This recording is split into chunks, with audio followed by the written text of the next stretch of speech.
Hey, everyone in podcast land. This is Andrea Maxim with another amazing episode of the Profitable Practice podcast. And I really wanted to simplify things again. So, in our last week's episode, we were talking about just simplifying starting your practice. And we did that with Louisa, and we just said, you know what, you don't have to invest a ton of money, you don't have to do a lot of things, you don't have to make things more complicated than they have to be. But you do have to take action, and there are some basic steps that you need to take. And now, today, I wanted to bring on a guest who's going to talk about kind of how to free up your life. So instead of worrying about the sort of life business balance, we just want to talk about life balance. And you should never be or never allow your business to be all consuming. Now, of course, when you're first getting going, I'm expecting you to hustle a little bit more and work a little bit more and create those systems for yourself. I'm hoping that if you've been listening to these podcasts, though, I've given you a lot of ways for you to set up your practice right the first time. And so what we're talking about today is we're talking about how you can really strategically create a business that's going to run even if you're not there. So it's more about spending more time where you want to. We're not talking about group programs. We're not talking about passive income or online streams or anything like that so much. We're just talking about how you can really start to create your practice in such a way that it is going to start becoming a better way for you to run your life so that your business isn't running your life. And that's really what I wanted to bring Joseph on for, Joe, my buddy Joe, to talk about with us today. Now, before we get into that, I always want to start by saying who has sponsored this podcast show. This sponsor is the 7-Day Detox program. So if you go to maximizebusiness.ca/7, the number 7-Day Detox program, that is my signature program that I use with my patients. Almost every single shift that I'm in the office, at least someone is buying a detox powder, starting that with me. And I've packaged it all up for you so that you can easily implement it exactly how it is into your own office.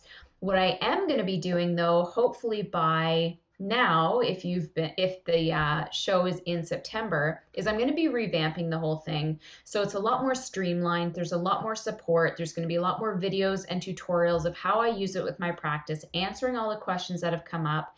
And if you opt in, you will get all of that. And as I continue to make it better, you will also get advantage of those as well. So check it out, 7-Day Detox program in the maximizebusiness.ca website. But let's jump on the interview with Joe.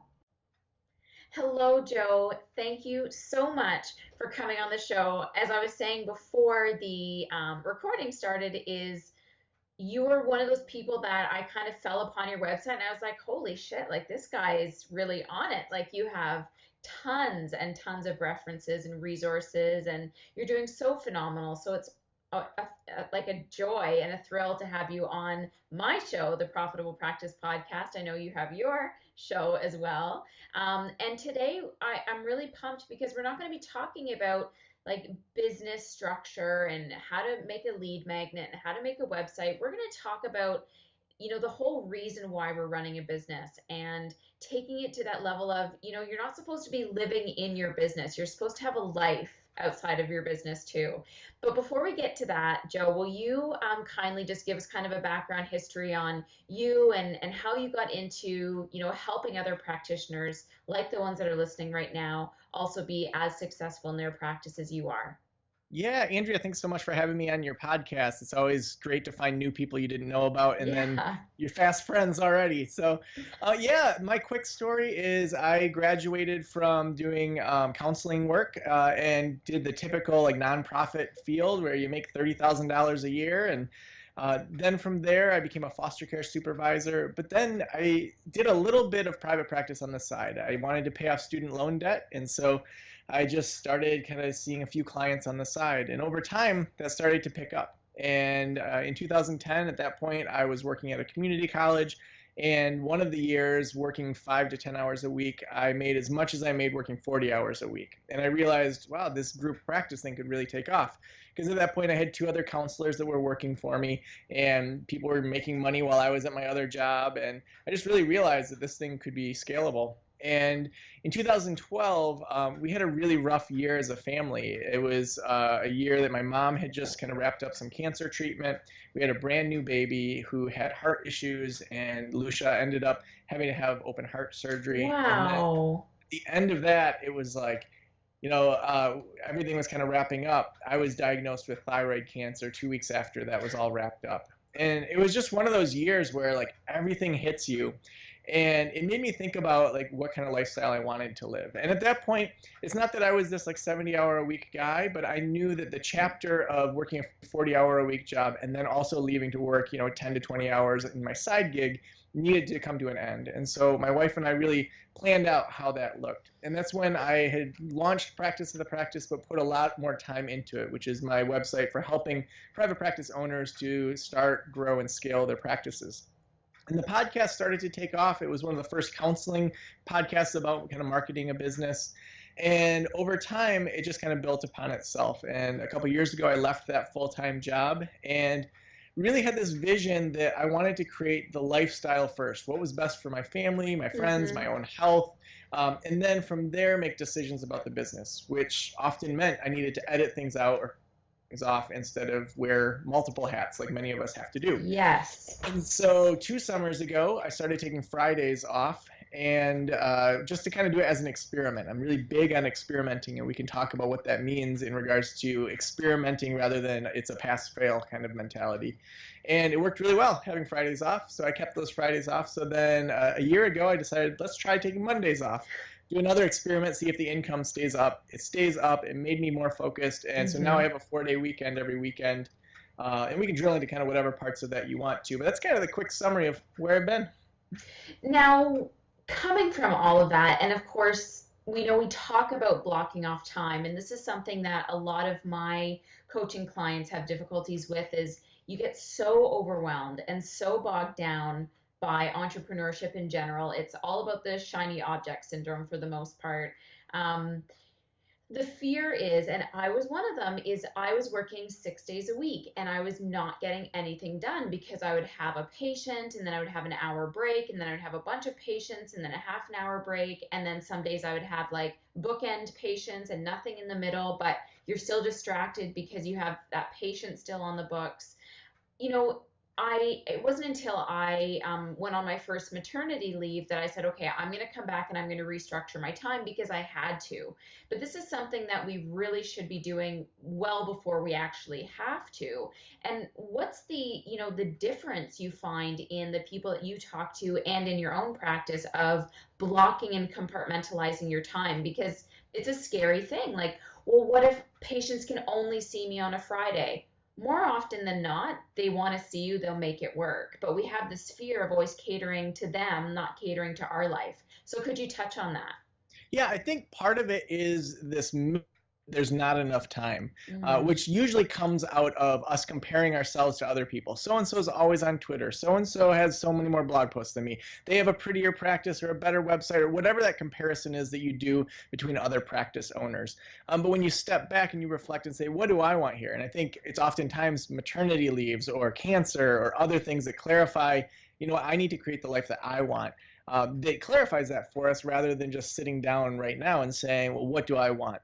And so what we need to look at is you have enough time. And so looking at what's the best use of your time. We just did this event called Slowdown School where private practice owners came, and for the first 2 days of this week, we slowed down. We went hiking, we got massages and had yoga. And then the last 3 days of it, what we did is we focused on their business. And every single one of our participants said that if we hadn't done those 2 days, they wouldn't have been as focused on what they needed to edit later on because the most important things were most important to them. And so what often happens, and this is what happened at the event, is when you first start slowing down, it's very anxiety producing because there's a lot of, I should be working on my website, I should be blogging, I should be doing SEO, all those great things that you teach people, but we have to stop and say why. And so that first day is often very hard. And then if you really allow yourself to rest and lean into that day, the next day you start to have a lot of those insights. And so when people don't take a weekend, when they do 6 days a week, when they always are serving their clients during times they don't want, they aren't having that time to really reflect on what's most important here. And so I really encourage my consulting clients to say, first, what do you want? Like I just talked to someone this morning and she works with a really volatile kind of divorced population. And she said, I really only want 8 of those clients a week. That's the most I can do. Well, how many do you have right now? I have 15. Okay, we need to work towards getting you more play therapy clients and getting you more of your ideal client so that you can sustain this career over a lifetime. Because oftentimes what happens is we think I have to serve that person on that Friday or Saturday morning to keep the business afloat because of the fears and anxieties we have, or we might get a reputation change or whatever the reason is. But you're more likely to burn out. What happens if you end your career 10 years early, or you say, you know what, I got to close my practice because I'm going to get a divorce if I don't. Like you then have shortchanged society because you ended 10 or 15 years earlier than you should have. So working backward from what are some of the healthy building blocks is where I always start with my consulting clients. And I think that's very insightful, and something that I didn't even think of is sort of the longevity piece. Now, how about just getting shit done? Like compartmentalizing your time so you can actually be productive when you're actually working on your business. How have you found that to be supportive? Yeah, so I have every iPhone or phone has a notes section. So I'm super I don't use fancy time management systems. I just have a note on my phone, and at the top it says today in all caps, and then right underneath there it says someday. My someday list is gigantic. I have ideas all the time that I just drop into there. So I'm driving down the road and I'm like, oh, I could do this. And so then I just say, look into drop shipping or whatever my new thing is. And that's on my someday list. If I ever get bored, I have all these ideas there. And then I clarify what my big thing is for the day. What's it going to take to be successful today, and what can I actually get done? And so for me, there's things like being on podcast interviews, showing up for my consulting clients, showing up for my counseling clients. But in those spaces between that, I'm very focused on what I need to achieve. So for example, one of my email lists, I'm going through it and I'm looking at that automated sequence. And it's really important that I have a very clean structure to that, because in the past I'd write an email, throw it into the email list, write an email, and it wasn't as structured as I want it to be. That's my big thing. Not checking my email, not going on Facebook, none of that other stuff. Today, it's all about working on the email list. And so if you know what's the big thing you do in between your clients, that's going to make it very clear where you need to spend your time. I think we try to take too much on in a day, and we do a bunch of things half-ass, and then nothing gets done. Whereas if you just said, I'm going to work on this one thing today, tomorrow I'm going to work on this next thing, this day I'm going to schedule to plow through all the emails I've ignored for 2 days, and I'm going to turn off all my notifications, you get so much more done when you have that laser focus for 90 minutes working on an email sequence versus I'm going to do it here and I'm going to limp along for 6 months. I think that last moment, that last thing that you said was what has been a game changer for me. Turning off notifications on your phone is probably the best thing that I've ever done in the past 5 years of being in business. And it was on an email, and they said, how do you want to be more productive? And they said, turn off your Facebook notifications, turn off Twitter, turn off your Instagram notifications. Because again, we get so distracted. And then a half an hour later, we've been scrolling through social media and didn't get anything done. So that's my next question for you is, okay, I'm looking at my day today. I have a 2-hour window that I could work on my emails. What are some of the tactics that you use to stay in that moment, to stay focused and not get distracted? Yeah, so my notifications on my phone in regards to my, that little red dot, those are all off all the time. I want to say I'm intentionally going into my email, and now I'm doing that. I also have none of the notifications on my computer, so I never see those things come up. So that's first. Second, I always set a timer. And so if I knew that I had 90 minutes and say I had this podcast interview, I'd think, well, I probably want to get a drink of water. I want to probably go to the bathroom. I want to be mentally prepared for Andrea's podcast. And so I work backwards. So I might set it for 80 minutes. So I have 10 minutes to just mentally prepare for being on your podcast or having a client or whatever your thing is. And then I set a timer for 80 minutes. And sometimes I'll say, what do I need to be successful during this time? So it might be, I'm going to go into Aweber, or I'm going to work on Google Drive, or whatever kind of assets I need to get things done during that time. I shut the door to my office. People know when the door is shut, I'm either with a client or doing something they can't interrupt. So that's a boundary you set if you have staff or workers. I silence my phone. So even during that time, my wife, my assistants, they can't get a hold of me. Now, that's where you have to then start setting up systems where other people are available for you. Because if you are the person, so for me, mental health counselor, if I'm not available and someone has a suicidal ideation and they're trying to get a hold of me, that's one, a liability issue. It's terrible customer service and it's just bad form. And so you've got to then work backward and say, for me to scale, I've got to take myself out of the unimportant things, hand those off to someone that's $15 an hour, have them be going through my email during the day, have them be answering the phone calls, taking as much off of my plate so that I can work on the things only I can work on. I can't send my assistant to come to a podcast interview with Andrea, with you, and say, jump in there, but I can have her checking my email while I'm on this podcast interview, and it cost me $15 to have her do that for this full hour that we're talking here. So let's talk about this part, because this is a massive part of, we want that dream practice. We all want to have like our bank account well in the black. We want to have streams of patients coming into our office.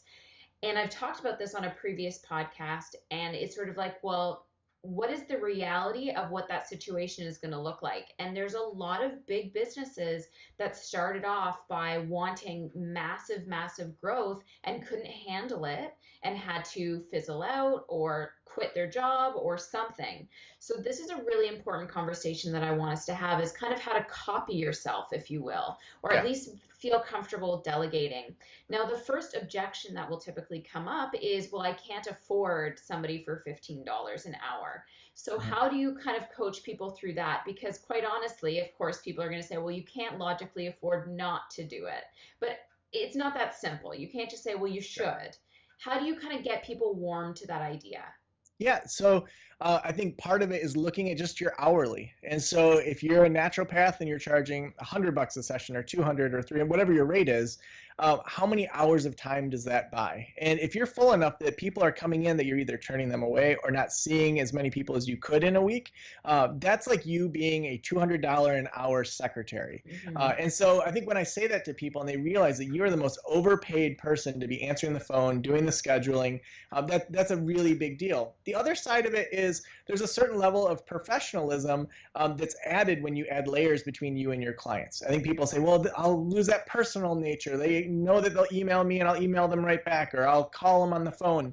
Well, that's true, but imagine you were hiring an attorney or kind of a traditional person, personal doctor or someone else. Like, you would not expect to call, almost any other professional business and have that person answer the phone, do the scheduling, give you a super bill, use your HSA. But in our field, in counseling, and also in your field, that seems to be more common, where you aren't adding those layers of who gets access to you. And so what I see is during the kind of first phase of practice, the startup phase, people are ready to wear multiple hats, bootstrap it, keep costs down, which is totally fine at that phase. But when you're in the black, when you start to make more of a profit and you get into that growth phase, that kind of just under six figures, that's when you really need to start saying, which hats can I take off and give to other people? Because you're best as the clinician, not as the person doing all these ancillary things. Then I think when you're looking at scaling, looking at adding other people that meet needs that you're getting requests for. So that may be adding a massage therapist. That may be adding another naturopathic doctor. That may be finding other people that complement your services.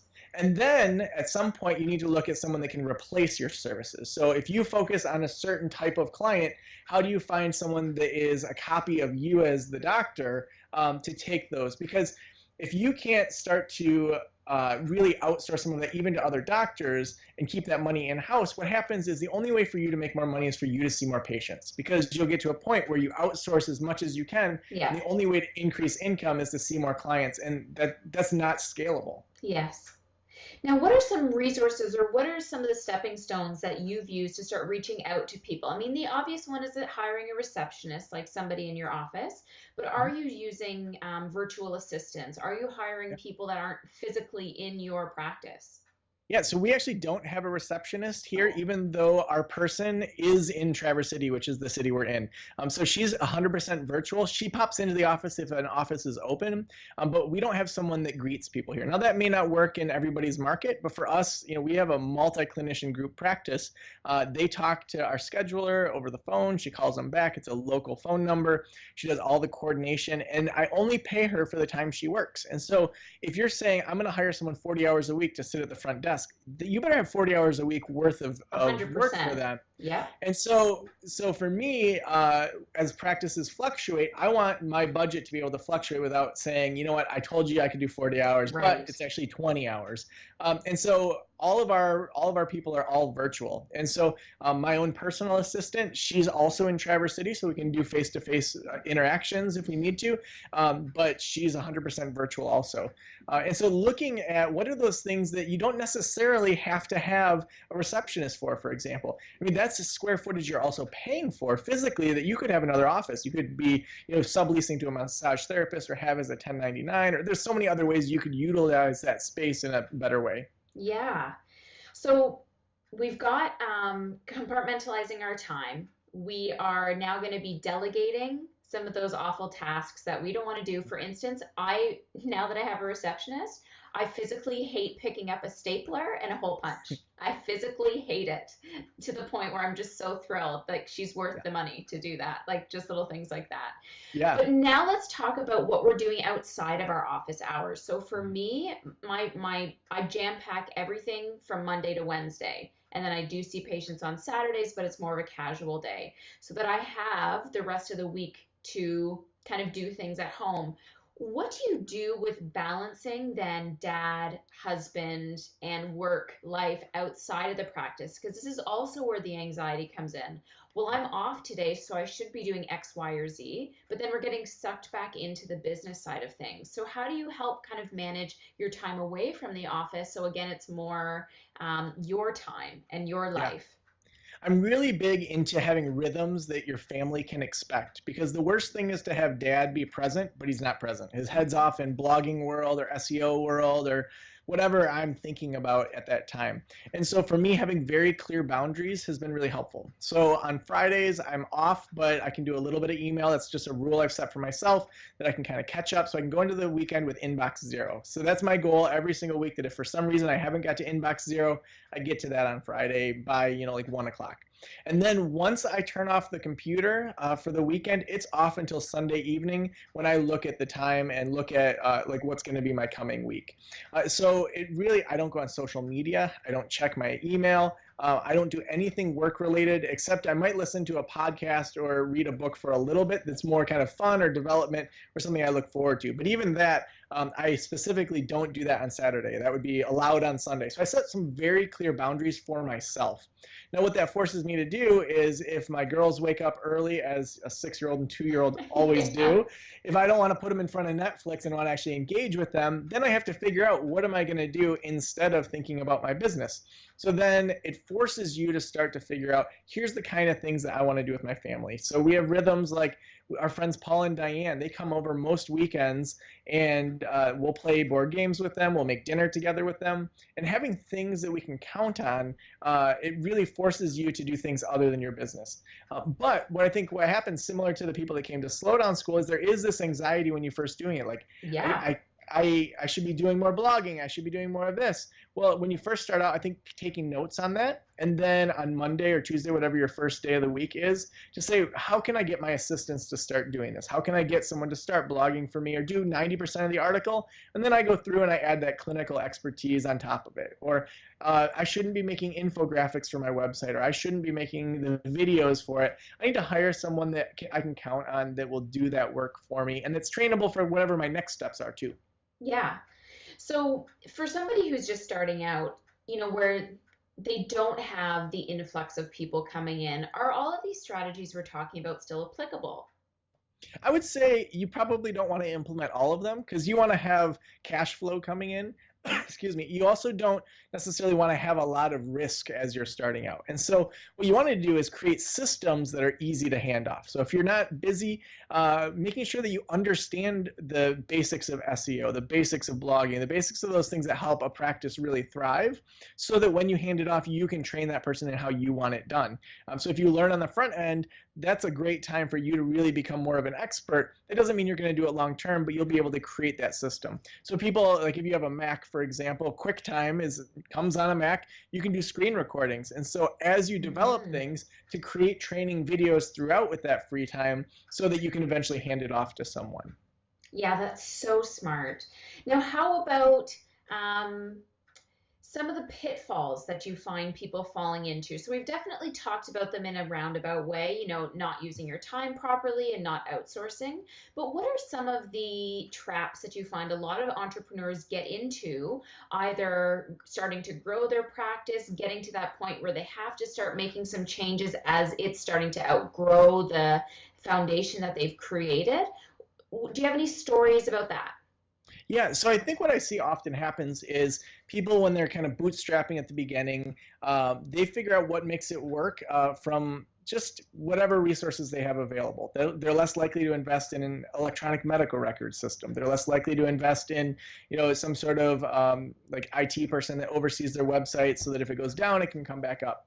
So I think as you start to grow, you have this kind of hodgepodge of things that keep your practice going. And it works good enough. You know, if you're at 6 figures or multi 6 figures, you may keep going with that. But then you kind of got to stop and step back and say, is this the best system? If I knew that I was going to have this much gross money coming in every year, would I put together this kind of bootstrap system, or are there better systems now that could help? So for example, I use Meet Edgar, which is a way to automate your social media marketing.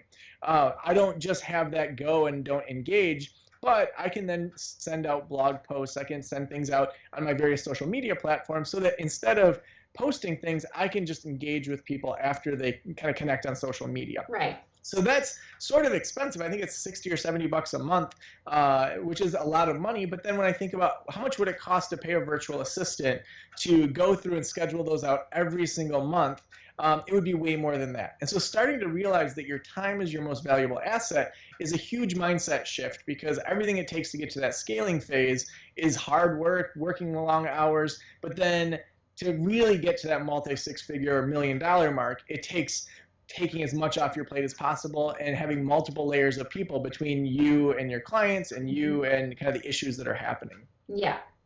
Any other tips that you have for people to kind of step outside of their business and let it go, or create, you know, like as you just said, the Meet Edgar is a wonderful thing. And I'm always about the set it and forget it. Like that's so my favorite saying. But is there anything else that you've come up with or have seen work with your clients or yourself to really help, again, create more of that life balance, not work-life balance? Yeah. So one thing that's been really helpful for me is to think about the ideal day or the ideal week. And so, Andrea, if you were my consulting client, I'd say, let's just say that everything was going to keep going. Your practice was going to be amazing. You're going to hit all your targets, but you got to decide exactly how much you were going to work in a week. And so we might walk through, well, on Monday, I'd like to go stand up paddleboarding, you know, and then on, you know, I'd like to go into work starting at 11, but be done by 4. And then on Tuesday, I think that'd be fun to have that be like a full-on work day where I'm seeing tons of patients. You know, I'd love to on Wednesday to maybe do some networking, get coffee with people that are good referral sources, and maybe write a blog post, and then see some clients. So you walk through your ideal week. And that then gives you a goal to work towards. Because if we don't change what we've been doing, we're going to just keep doing what we've been doing. Yeah. And we're going to get the same outcomes. And so if you have a new goal of, okay, I want to take Fridays off, what happens then is during your work time, you say to yourself, well, I'm not going to get Friday off if I don't get my shit done right now. I need to really focus in on this and not dink around on social media. And so the more that you start to say, well, really, how little can I work and how much can I get done? It starts to gamify it, where it's like, well, could I keep making multi 6 figures and work 2.5 days? What else could I outsource? And so it then perpetuates itself. And as you start to, whether it's take time off or go on vacations or, you know, volunteer with a nonprofit you care about, whatever the impact is that you want to have on the world, you start to see that you've had such tunnel vision on your practice that you've been missing out on a lot of the other things that are part of the life experience. Yeah, that's so fantastic. And you just mentioned it, now I'm completely losing my train of thought. Oh yeah, about how I kind of reflect on my business, or at the end of the year, I'll be like, oh, I made just as much money as I did last year and I didn't work nearly as hard. Like it's sort of like, it is a fun little game that you can play. Yeah, totally. And even when you think about launching something new, so if people are doing things outside of just the practice, like what would it look like to have an e-course? What would it look like to have, you know, a better email funnel? Those kind of things really help you move from the one-on-one, which is okay. There's nothing wrong with that. But one-to-many many is definitely the next step for someone that has a thriving practice. And that's where with Slowdown School or other things, looking at how do I impact people and take what I'm doing in an individual session with my clients and my patients and expand it. Maybe really interested in the effect of carbohydrates on your diet and inflammation and cancer and all of that. So you think, okay, I see so many people that are dealing with, carbohydrate addictions. Well, if I had all of my clients in front of me, all my patients, and I could give them something before they ever stepped foot in the door, and they would be more prepared to get more out of their sessions with me, what would be the 3, 5, or 7 kind of questions I would have to answer? Well, with carbohydrates, let's just talk about what they are. White potatoes are as high on the glycemic index as white sugar. So you start to think about just the basics of it. And then you'd work through, okay, how can we actually form a habit here? So maybe you pull from a book like The Power of Habit or other works that are out there. So then you start to create the bones of something that could genuinely help your current clients, but that also is scalable outside of just that one-on-one work. You can move into webinars. You can move into doing consulting on more of a national level or international level. You can create e-courses. And that's where I see really successful practitioners move, is taking things that worked with their community, no matter how big you can be in a big city, but you're still just limited by that community, versus, okay, how can I take this globally or even just, internationally in my area or my specific specialty, to take what I'm seeing every single day as a clinician and go well outside the boundaries of my individual practice. So this is a very important point that you're talking on that I think is important for us to tackle right now, if you don't mind, and that is the influx of ideas that come into our practice. And where I see also a lot of healthcare practitioners tripping out is they want to do so many things that they haven't even simplified what they've got going right now. They just keep wanting to add and add and add and add.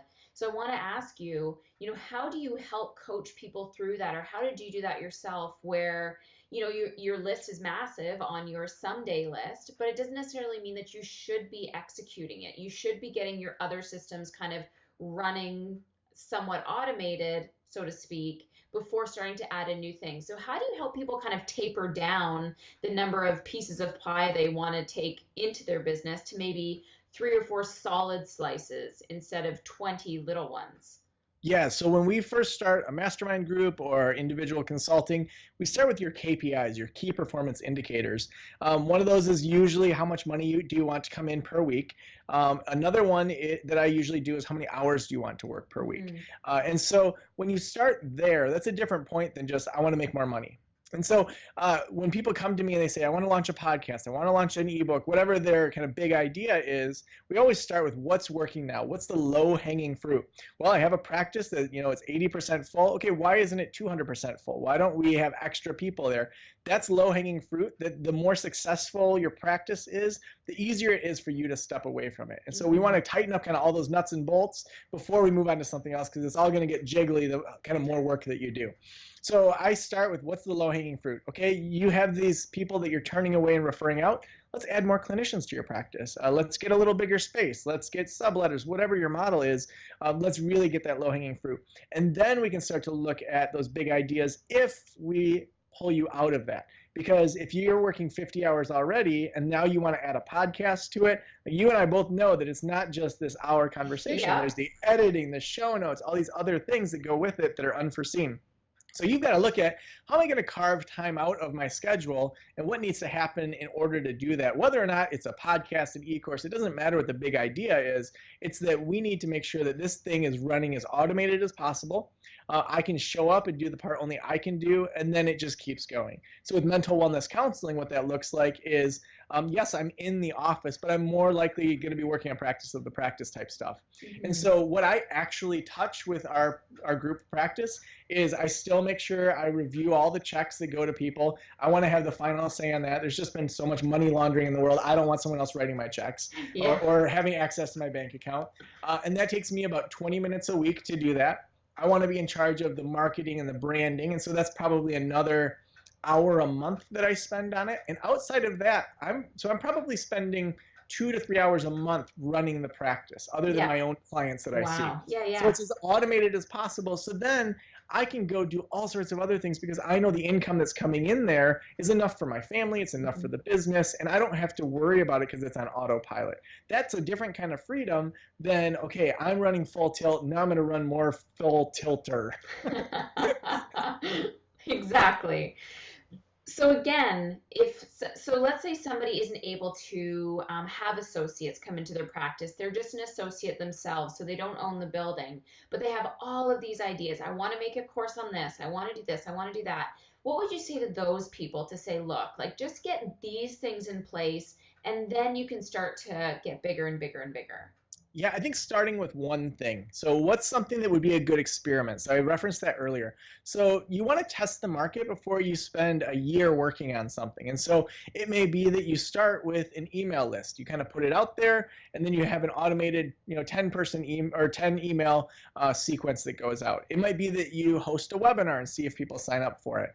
Those are great ways to really experiment around your big idea. And so figuring out a platform would be number one. So is it that you want to sign up for email lists? Do you want to have something like Webinar Ninja to test it out? Then you can run some Facebook ads. You can connect with other Facebook groups or LinkedIn groups of professionals and say, I'm doing this webinar on this topic. I think I might want to launch a course someday, but I don't know. I'd love for you guys to come and give me feedback on this as to where I can go from here. So then you kind of test it out. You look at the data and then decide, is this going to be worth my time? And early on, an e-course, a podcast, all those things, they don't usually make money, but they do a number of other things. They help you level up within the field. You can have conversations with people that you normally wouldn't have. I mean, you and I, like if you just randomly reached out to me and said, hey, I want to talk to you on the phone, Yeah. That's different than will you be on my podcast? Exactly. And so it gives you a bigger platform to work from where you can talk to people that you normally wouldn't have had the opportunity to talk to. 100%. So then I'd say after that kind of gets going, look what's working and edit the things out that aren't. Because you usually don't need to do the 10 things you started working. You don't need to do the webinar and the email course and the Facebook Lives and the podcast. Really look at where is your audience coming from for your big idea and stay focused around those things that are working. This guy, Andy Crestodina, who has Orbit Media, talks about making little unicorns. And so when you find something that works, for example, I wrote a blog post like 5 years ago called How to Name a Private Practice. And I didn't do any SEO work, but I just noticed that that was my #2 page. And I realized that when you Googled how to name a private practice, it was ranking #1, which is lucky for me. You sometimes kind of accidentally strike gold. So then I made little unicorns. I made a follow-up for it. I made a checklist of ways to do it as an email opt-in. I did a podcast on how to name a practice. And guess what? Those things all are some of my most popular things. So you find things that work, and then you make little unicorns of them. I love that. Who doesn't want to make a little unicorn? Oh man, my daughter sometimes has trouble sleeping. This has nothing to do with anything we're talking about, but she sometimes will have trouble sleeping because she's 6, and so I'll just make up like random things for her to think about as she falls asleep. And you see all those like unicorns farting rainbows or different things like that. And so I'll just start saying like, imagine if a unicorn farted a rainbow and then it turned into a cloud, what would the rain look like? And then she'll be like, that is a great question. And she goes right to sleep. Oh my goodness. So now for all the parents out there, this podcast just like, that was it. That was the gold nugget to take away. Don't worry about all the business stuff. Of cards. Like, I can't fall asleep, deck of cards. So. Oh my goodness. Thank you so much, Joe. This was such a pleasure, and your website is so phenomenal. So if people wanted to get in touch with you or get into your, you have a monthly thing on Facebook. What is it again? Yeah, I have all sorts of different things going on, but probably practiceofthepractice.com. That's where the podcast is, all sorts of different things. The big thing that I have each year, I have 3 or 4 different World Changers challenges. So these are different challenges. So for example, in June, we do one where if you have a big idea, like a podcast or an e-course, we run full tilt towards that in a week's time to kind of plan it out, launch it, and give you some support during that week. In September's, we all write an ebook in that month. And so how do you put together your big idea then into an ebook? And then in the winter, we do how do you launch an email course? How do you get your first 100 subscribers to it? So these are all free. It's just a way to kind of connect people with big ideas beyond just their practice. And you can sign up for that at practiceofthepractice.com/challenge. Awesome. Thank you so much, Joe, again, and definitely check out the website.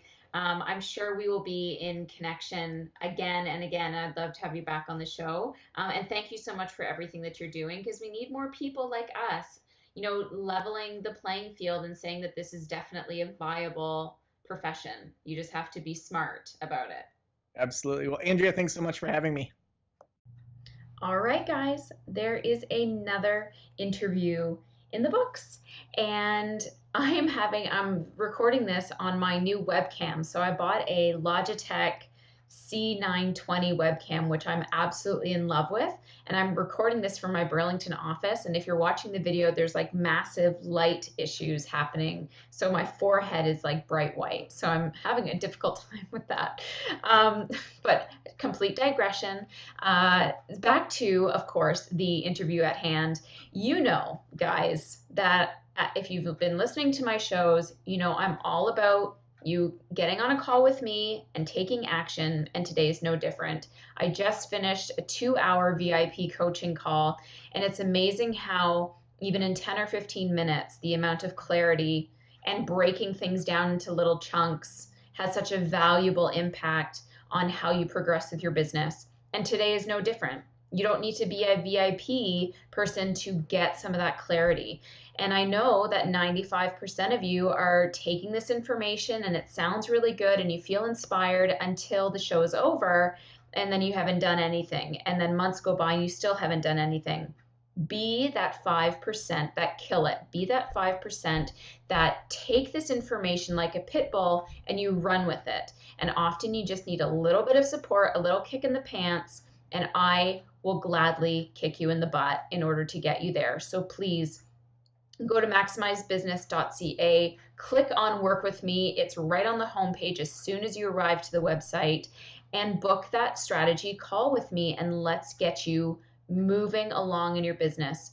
The success that I've had with my clients has been phenomenal. They are doing things that would have taken them a year to do on their own, if not longer than that. And I don't want that for you. There's no time to waste. There's no time to wait. There's never a good time. So go to maximizebusiness.ca, click work with me, and we'll set up that call whenever it works for your schedule, and we'll get you taking action. There's also a free download on the website, a complete done for you lead magnet and meal plan program that you can start offering your patients to get them onto your list. So check that out too, maximizebusiness.ca. Any other questions or concerns, anything else that I can help you with, guys, contact me. Go to iTunes, leave a review. Go to my website, leave a review. The more reviews we get, the better this podcast is going to be distributed to all the people that need help, just like you.